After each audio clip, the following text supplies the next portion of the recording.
Ang laki oh. Marami ang kinilabutan sa video na to na kuha ng content creator na si Ariston.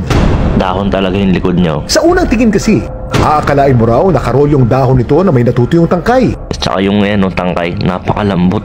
Nang biglang, ilabas nito ang kanyang mga galamay. Isa pala itong gagamba. Natatakot ako, na-amaze din the same time. Kasi nga kakaiba. Ang pagtingin ko talaga ay parang gagamba. Pero nung linapitan ko na siya, ay kagang pala. Siguro kapag nakagat ako nun, baka sakali maging kagangboy na ako ngayon. Sobrang laki talaga niya. Tsaka di akalain na gagamba siya.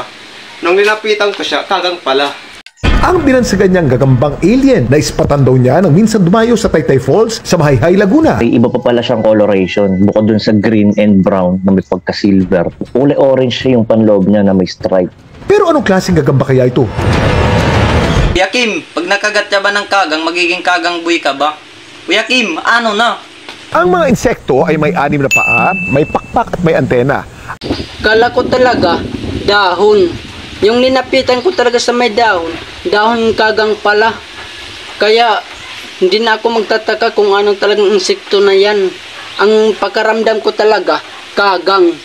Dahil mayroong karamoy na 7 kamay at 1 kagat. Yun talaga yung nakita ko, kagang. Hindi talaga dahon kagang. Ang mga gagamba ay wala nito. Ang tawag sa kanila ay arachnid at hindi sila kabilang sa pamilya ng insekto. Kabilang din sa mga arachnid ang scorpion, mites at ticks o kuto. Ang tawag sa takot sa gagamba ay arachnophobia. Hanggat maaari, kung kaya nilang iwasan ng mga tao, yun yung ginagawa nila. Kaya karamihan ng spiders, meron silang mechanism na camouflage. They feel provoked, threatened, especially ng mga malalaking organism kagaya ng tao. Akala ko dahon. Pero anong klaseng gagamba naman kaya ang naispatan sa Taytay Falls?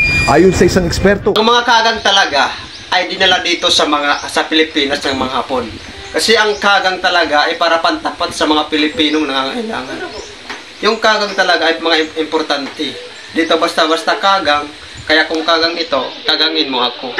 Actually, hindi talaga yan kagang. Ang tawag talaga yan dito sa amin ay tawagin kong mangnay, mangagat. Yan talaga mga tawag dito sa amin. Lalo na kung tawagin pa siyang pantat. Sobrang lara talaga niyan.